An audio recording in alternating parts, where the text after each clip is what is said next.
SICU, Jalisco, diplomado en tanatología, actual secretaria del Colegio Jalisciense de Médicos Urgenciólogos, AC, quien nos trae el tema malas noticias en sala de urgencias. Por favor, recibámoslas con un fuerte aplauso.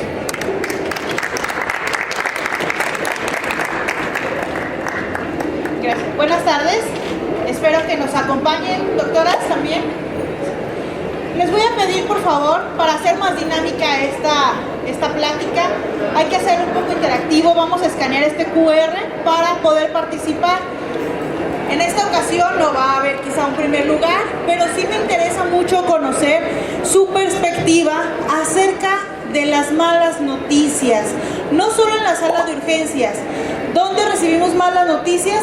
En todos lados, en todas las áreas, en el consultorio, en la sala de urgencias, hasta en el mercado, cuando nos enteramos que a doña Sarita acaba de diagnosticarle alguna enfermedad. Por lo tanto, las malas noticias están a la orden del día.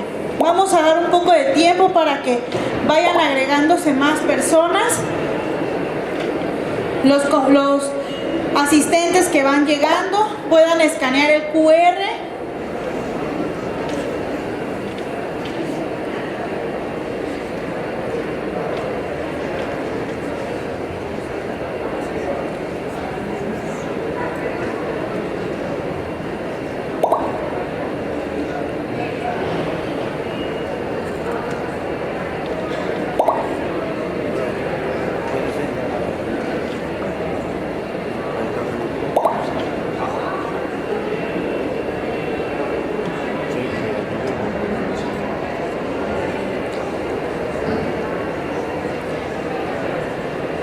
Muy bien, cumplimos con el minutito, ¿de acuerdo? ¿Alguien más?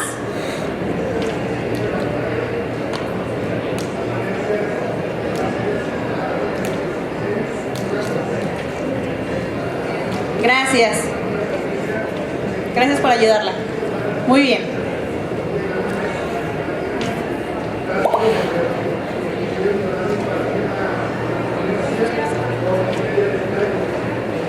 Vamos a iniciar. Malas noticias en sala de urgencias. ¿Por qué lo enfocamos a la sala de urgencias? Porque efectivamente pues soy urgencióloga, me dedico a hacer esto todos los días de mi vida y disfruto las urgencias, no disfruto dar malas noticias. Sin embargo, me ha tocado prepararme para poder darlas de una manera más empática. Primero que nada, las malas noticias están, dije, a la orden del día. Esta es una de las tareas más difíciles que tenemos todos los profesionales de la salud, y no solo los profesionales de la salud. En todas las áreas puede haber malas noticias o noticias no esperadas. Sin embargo, el personal de salud está expuesto constantemente a tener esta vivencia acerca de otorgar una noticia no esperada. El impacto emocional es significativo, y no solamente para quien otorga la noticia, sino para quien la recibe. Así pues, vamos a hablar acerca de un protocolo. Lo más importante, decía Peter Drucker, que lo más importante en la comunicación es escuchar lo que no se dice. Todo aquello que decimos con los gestos, con el lenguaje no verbal, porque a veces le podemos estar diciendo al señor, a nuestro paciente o a la persona: usted está bien, tiene un diagnóstico sencillo, no pasa nada, pero mi gesto o mi cara dice algo más grave. ¿Y qué creen? La gente percibe esto, y cuando percibimos que lo que nos están comunicando no tiene nada que ver con lo que estamos escuchando, nuestro cerebro empieza a fabricar muchas ideas, y entonces podemos perder esta comunicación empática y asertiva entre el paciente, el médico, la enfermera, el psicólogo, el tanatólogo, ¿de acuerdo? Vamos a iniciar. De los presentes, durante su formación académica, ¿les han impartido algún curso, una capacitación acerca de cómo dar noticias malas o noticias no esperadas a los pacientes? Por favor, respondamos.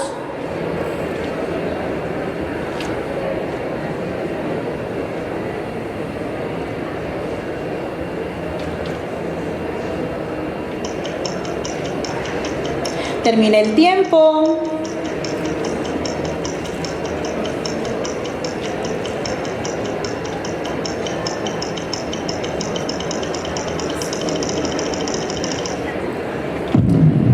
Muy bien, observemos que dice 27%, dice 3 de 11 dijeron que sí, pero 5 de 11 jamás han recibido una capacitación para dar malas noticias. Vamos a hacer un pequeño sondeo. ¿Por acá de qué área nos acompañan?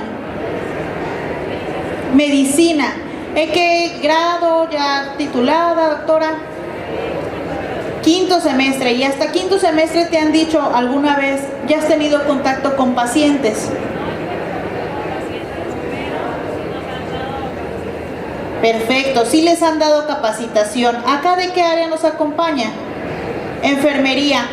¿Usted que está tan cerca de los pacientes, alguna vez le dijeron cómo acercarse cuando recibió el paciente una mala noticia? No, ¿verdad? Acá de este lado, doctor, ¿cuándo le han dado a usted una capacitación acerca de cómo decirles estas cosas que no queremos decir?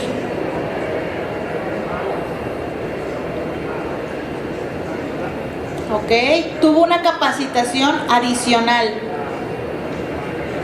Efectivamente. Y así podríamos seguir y podríamos hacer una encuesta y podríamos hacer hasta un estudio y artículos acerca de este tema, porque en realidad es un área poco explorada, poco explotada, ¿de acuerdo? Vamos a continuar. ¿Qué es una mala noticia? Es toda aquella información que va a cambiar drásticamente la vida del paciente. Y aquí dice que esta información requiere una comunicación empática, clara y honesta. ¿Por qué? Pues no es lo mismo cómo yo comprendo la información, cómo yo proceso los diagnósticos, a cómo los voy a comunicar. Puedo ser la mejor doctora, la cardióloga, neuróloga, cualquier especialista, puedo ser una eminencia, pero eso no garantiza que tenga la empatía y las habilidades blandas para poder desarrollar o para poder otorgar noticias a los pacientes y a los familiares. Vamos a ver, ¿conocen el protocolo Spikes? Vamos a responder, por favor.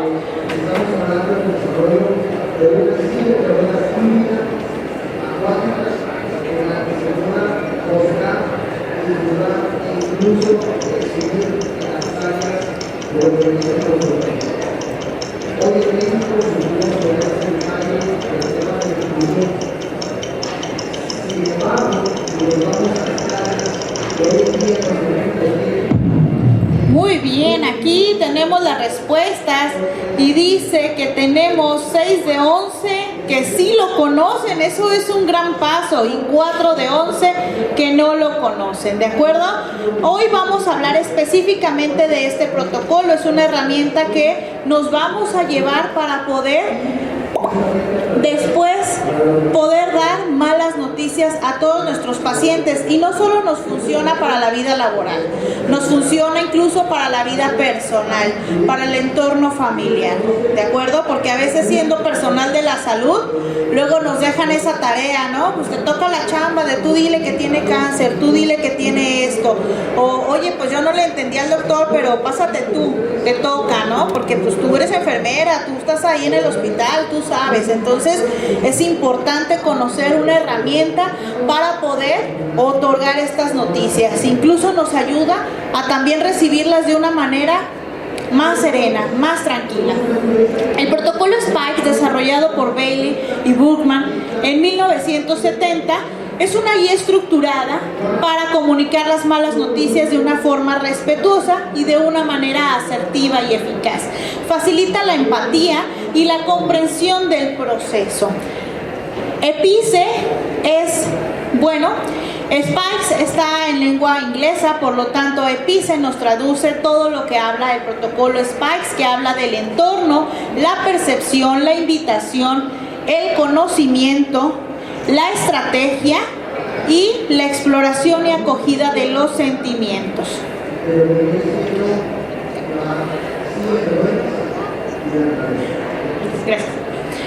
entorno, bueno, el protocolo SPACS nos menciona, nos hace una referencia de que el entorno debe de ser un lugar que elija el profesional que va a otorgar la mala noticia o la noticia no esperada. Ahorita vamos a empezar a llamar las noticias no esperadas y les voy a dar ejemplos en lo posterior. Vamos a elegir un lugar tranquilo, un lugar donde pueda haber 2 sillas, un lugar donde yo me pueda sentar y estar a la altura del paciente para poder visualizar sus reacciones, para poder recoger también esas emociones, validarlas y a su vez acompañarlo en este momento difícil, porque este momento, a partir de hoy que yo le doy la noticia, su vida va a cambiar. De alguna manera, en algún aspecto, pero su vida cambiará. Por lo tanto, esto dice el protocolo SPACS, buscar un lugar seguro, un lugar tranquilo, un lugar donde pueda estar sentado a la altura de la persona con la que estoy hablando, ¿de acuerdo? Por ejemplo, aquí yo no les podría dar una mala noticia, estoy en un nivel más alto, no estamos en un nivel adecuado para hablar o para decirles nos habla acerca de cuánto sabe el paciente, de cuál es la percepción, y siempre es importante sondearlo y preguntarle: señor fulanito, ¿usted qué tanto sabe? ¿Qué le han dicho de su enfermedad? Y esto se darán cuenta que lo hacemos naturalmente. Muchas veces las personas que más acompañan a los pacientes son el área de enfermería. ¿Qué pasa? Llegamos, damos la mala noticia, no, pues usted tiene diabetes, ¿no? Y nos vamos, el doctor, y se va.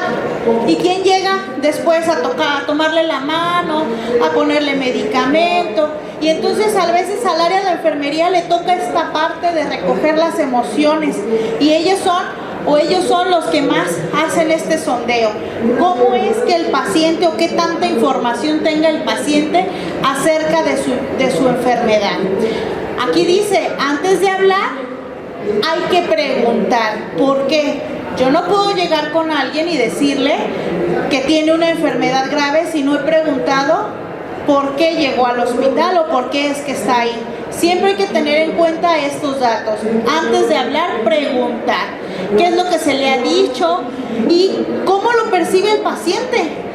Por ejemplo, puede ser que para mí la diabetes diga, ay, pues sí, no pasa nada, pues me voy a hacer ejercicio, cambio mi dieta y todo bien. Pero puede ser que para otra persona le digan que tiene diabetes y empezamos a pensar o a fabricar otra idea de voy a morir en pedacitos, me van a mochar el pie, me va a pasar esto, las complicaciones, etcétera. Por lo tanto, tenemos que preguntar cómo percibe el paciente su situación clínica en ese momento. La I es una invitación. Observen el meme que está ahí al lado que dice, el que todo quiere saber, todo lo quiere contar. ¿Por qué? Esta parte nos hace ser empáticos y ponernos en el lugar de la otra persona. A mí me encanta saber toda la información, a mí me fascina tener los detalles, soy chismosa por naturaleza, soy urgencióloga, imagínense, soy chismosa por naturaleza, pero yo quiero saberlo todo, pero quizá mi paciente no quiere saberlo todo, quizá habrá personas que quieran poca información para irla asimilando. Por lo tanto, es importante preguntar claramente si desea saber todos los detalles acerca de su enfermedad, acerca del diagnóstico que le estamos dando. Y preguntarle, ¿le gustaría que se le explicaran todos los detalles del padecimiento y adaptar la información a las necesidades? Un error muy común en el área de la salud es que nosotros hablamos con términos médicos y leemos los artículos más novedosos y entonces ya sabemos que hay 5 tipos de diabetes y que ahora ya sabemos que hay otro infarto que también debe de llegar a la sala de angiografía y que ese paradigma OMI-NOMI, ya sabemos todo esto, pero ¿cómo ese conocimiento lo tengo que aterrizar en mi paciente? Recuerden que nuestros pacientes son variados, pueden tener estudios de licenciatura, pueden tener solo primaria, secundaria, y yo, personal de la salud, tengo que adaptarme a las necesidades del paciente. Yo soy quien tiene que buscar la forma y tener esa habilidad de transmitir la información de acuerdo a las necesidades del paciente. Por lo tanto, adaptar la información a sus necesidades.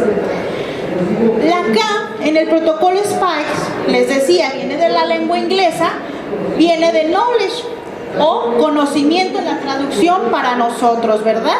¿Alguien habla inglés de aquí? ¿Nadie? Perfecto. Entonces, en español.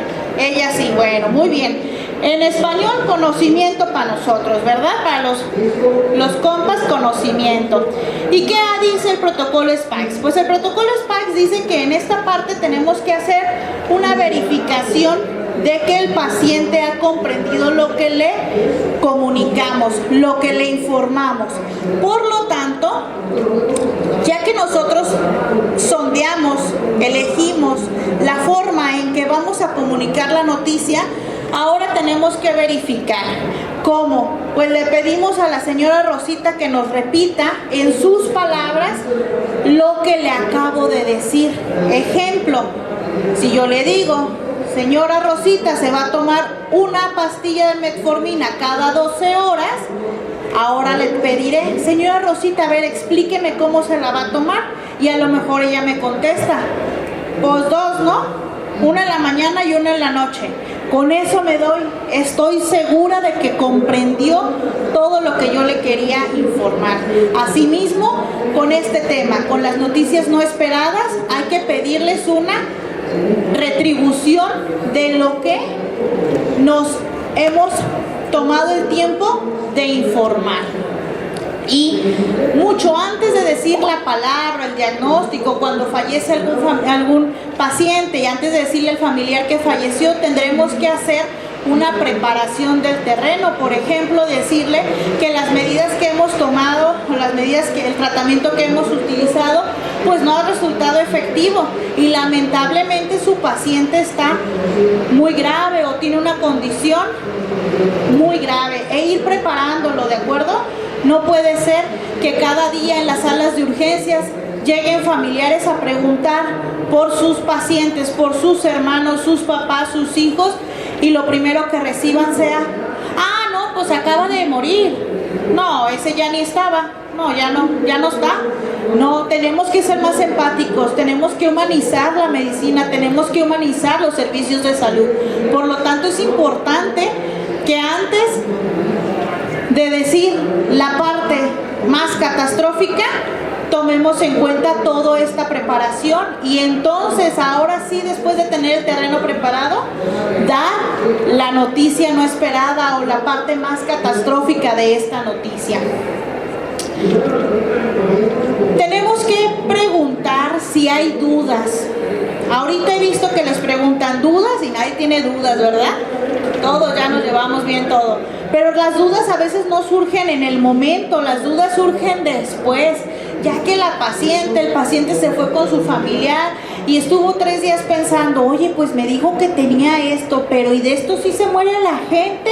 ¿O como cuántos años voy a vivir? Es importante decirle a esos pacientes, si les doy una noticia catastrófica, darles un seguimiento. Y entonces, para la siguiente, ¿sabe qué, Rosita? Mire, anote todas sus preguntas y me las trae. Hacer el tiempo para poder resolverle las dudas. A veces los tiempos en las consultas no son tan amplios, pero tendremos que buscar esta estrategia. Podemos ayudarnos de materiales gráficos como infografías acerca de lo que es el tema o el diagnóstico que le estoy otorgando a estos pacientes. Emociones, esta parte yo creo que es la más difícil, porque ustedes personalmente no me respondan, pregúntense y respóndanse. ¿Conocen sus emociones? ¿Saben qué les enoja? ¿Qué les hace llorar? ¿Qué los pone triste? ¿Ok?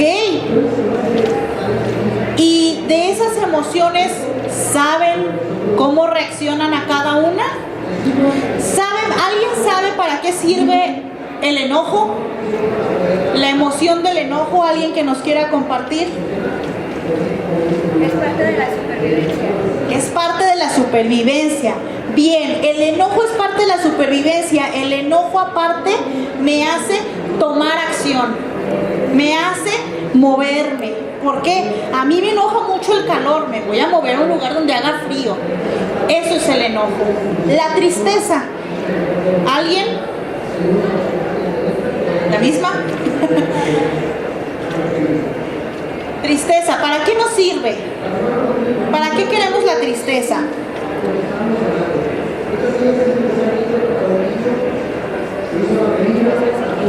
Para expresar sentimientos, válido, muy bien. Para expresar sentimientos. Aparte, les voy a contar un secreto que dice mi maestra tanatóloga, dice, la tristeza nos sirve para ver hacia adentro, para introspeccionar. ¿Y qué pasa cuando introspeccionamos? Podemos regular las emociones. Exacto, podemos regular mejor las emociones.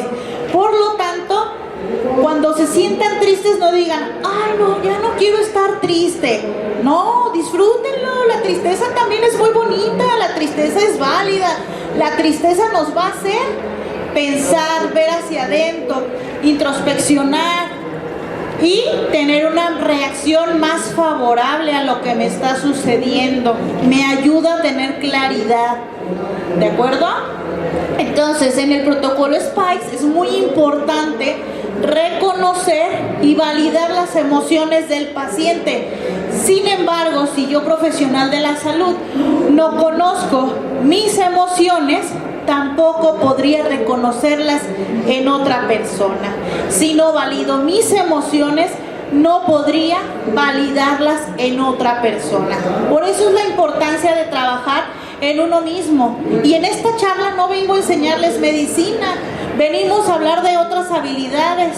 Se llaman habilidades blandas, habilidades para la vida. Y esas habilidades para la vida muchas veces no las otorgan allá en la escuela o allá en el aula, ni en el hospital, ¿verdad? Por lo tanto, es importante estarlas practicando. Dentro del protocolo SPICE nos hace la diferencia a proporcionar un apoyo empático, acompañamiento a las aceptables. Esto difiere de mucho, ¿por qué? Pues si le estoy dando una noticia acerca del fallecimiento de un familiar, yo espero posiblemente que llore, que grite, que me quiera casi pegar, lo espero. Pero no espero que se quede callado y que no hable, ¿verdad? Y entonces aquí está el error. La reacción es aceptable o no aceptable, pero ¿para quién? ¿Para mí o para el paciente? Para quien recibe la noticia pueden tener diversas formas de reaccionar y no es que sea incorrecto, pero tampoco tengo el derecho de estar insistente. Oiga, dígame, a ver, ¿sí le dolió? ¿A poco no va a llorar? No, ¿verdad? Hay que ser prudentes, esperar la reacción y entonces validar sus emociones y partir de ahí para poder formar una estrategia. ¿Y cuál es la estrategia? Pues la estrategia vamos a hablar sobre lo que sigue.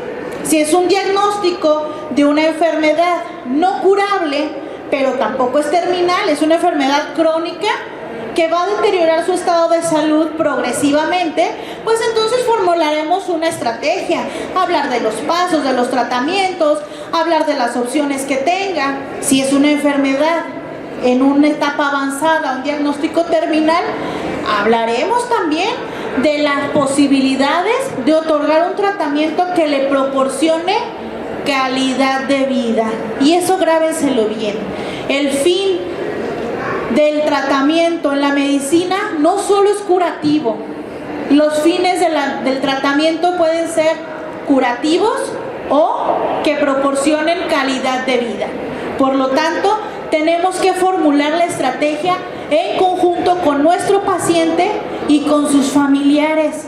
Siempre procuren que haya un familiar, el familiar que sea de la confianza de su paciente para recibir estas noticias no esperadas. Tenemos que darle la información al paciente todo lo que solicite. Si el paciente me pregunta, por los más tratamientos le tengo que dar toda esa información, toda la que solicite. El objetivo es que se vaya sin dudas y sobre todo que también tenga él claros los pasos a seguir, la estrategia a seguir ahora después de este cambio de vida. Recuerden que las noticias no esperadas o las malas noticias son como esta línea. Cuando la cruce, ya no hay vuelta atrás. Ya después de que me dicen que soy diabética, pues no voy a dejar de ser diabética. Tengo que seguir avanzando y hacer o formular una estrategia para que mi calidad de vida no se vaya a deteriorar. Vamos a hablar un poco acerca del enfoque tanatológico, porque es importante mencionar que después de que damos una noticia no esperada, y fíjense bien, dije noticia no esperada, es una noticia que no esperábamos. Puede ser que para mí un embarazo me ponga muy feliz, pero puede ser que para alguien un embarazo no le siente la noticia, no sea feliz. Por lo tanto, son noticias no esperadas, ¿de acuerdo? Y después de cada noticia no esperada viene un proceso de duelo. Y como decía Elizabeth Kubler-Ross, la maestra de la tanatología, la pionera de la tanatología, decía que cada duelo tiene estas etapas. Tiene negación, tiene ira, tiene negociación, depresión y aceptación. Pero también nos dice la tanatología que las etapas no son lineales. Puede ser que hoy que me dan el diagnóstico me ponga en depresión o me ponga a negociar con el doctor. No, ¿qué tal que si usted mejor me da tratamiento y a lo mejor sí se me quita, ¿no? O entro en negación. Generalmente esperamos que la primera etapa que surge es la negación. Sin embargo, no suele ser así. La primera que surge es la ira. Y me enojo. ¿Con quién? Pues con el de frente, ¿no? Con el doctor. Hasta el final me voy a enojar conmigo. ¿Por qué? Porque hasta el final me puse triste. Y a lo mejor ya que me puse triste y tuve esta introspección de la que hablamos, ahora sí me doy cuenta de que pues si no hubiera tomado coca todos los días, a lo mejor puede ser que no me hubiera dado esta enfermedad, ¿no? O si a lo mejor no hubiera fumado tantos años, puede ser que no me hubiera dado. La situación es que lo que hubiera hecho no habría cambiado el momento, ni habría cambiado la noticia o el diagnóstico por el cual estoy pasando. Vamos a tener que hacer una escucha activa de nuestro paciente. Vamos a escuchar lo que yo le digo, pero lo que el paciente me dice. Y recuerdan la primera diapositiva o la tercera por ahí. Voy a escuchar todo, no solo lo que verbaliza el paciente. Tengo que escuchar su postura, tengo que ver sus gestos. Si yo le doy al paciente una noticia y el paciente está así con los brazos cruzados viendo hacia el piso, pues quiere decir que el paciente puede ser que esté ya en depresión, que esté en negación, que está enojado. Entonces también tengo que observar para poder hacer una escucha integral de este paciente. Facilitar la expresión de emociones. Seamos cuidadosos con las palabras. No vamos a llegar y a decirle, tranquilo, todo va a estar bien. ¿Cuántas veces no han escuchado estas frases? Tranquilo, todo va a estar bien. O cuando están tristes, o les duele algo, la panza siquiera, les duele el estómago. Tranquilo, todo va a estar bien. ¿Y qué tal que ese dolor de estómago resulte en una apendicitis, un abdomen agudo, y termina en una cirugía y terminas con una complicación como quizá una colostomía? No iba a estar todo bien, ¿verdad? Yo antes me subía a la bici y después de un dolor de estómago, ahora ya tengo que andar cuidándome y cambiándome la bolsita. Entonces, cuidado con las palabras. Pero hay que acompañar también al paciente durante este proceso de duelo. Es necesario un equipo multidisciplinario para el manejo de estas noticias no esperadas. ¿Y cuál es el equipo multidisciplinario? Todos los que formamos parte del equipo de salud, todos los que estamos en el área, todos los que tenemos interacción con los pacientes, formamos parte de este equipo multidisciplinario.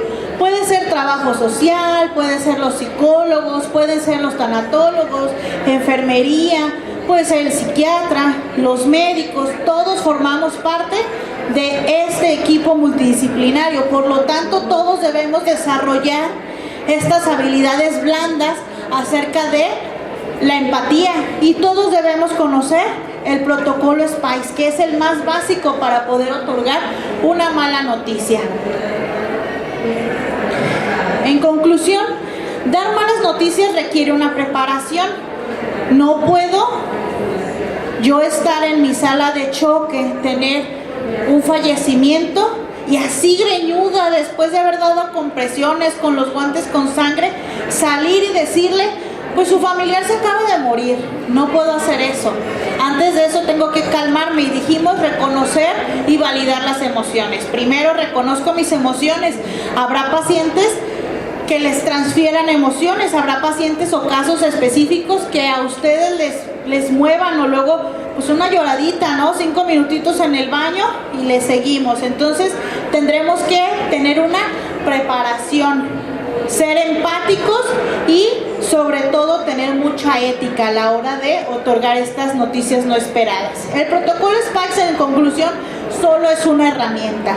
Esto es como andar en bicicleta, ¿no? La primera vez que doy una mala noticia, posiblemente la doy catastróficamente, pero la 10ª vez que la dé, seré más empática y cuidaré otros detalles que voy a ir aprendiendo en el camino.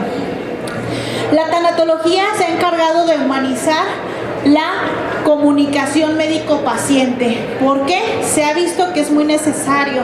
A veces también somos personas, ¿a poco no? También son robots. Ustedes no sienten cuando un paciente está malito, está grave, también sentimos.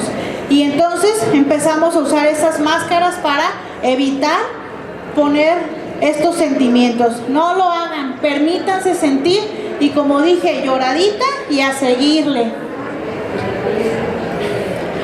Última pregunta: ¿les gustaría que al recibir una noticia no esperada se utilizara una estrategia como el protocolo SPICE, o que utilizaran alguna herramienta para otorgar la noticia?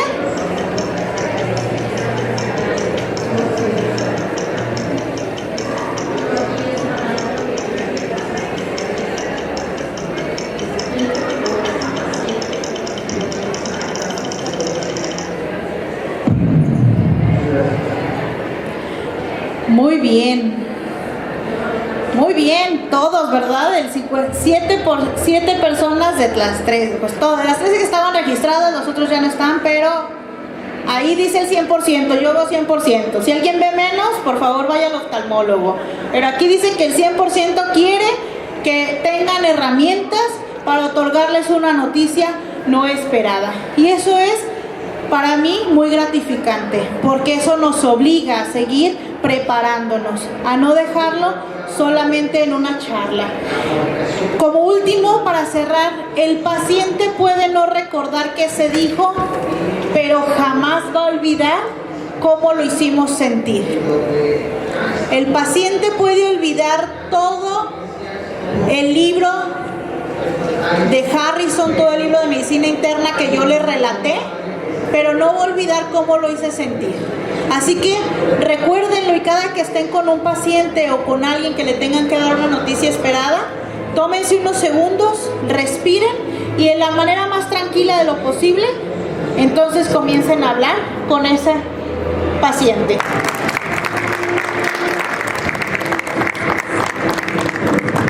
En nombre del Comité de Medical Expo, agradecemos a la doctora Judith Sujei Hernández Quesada, así como hacer la entrega de este reconocimiento. La despedimos con un fuerte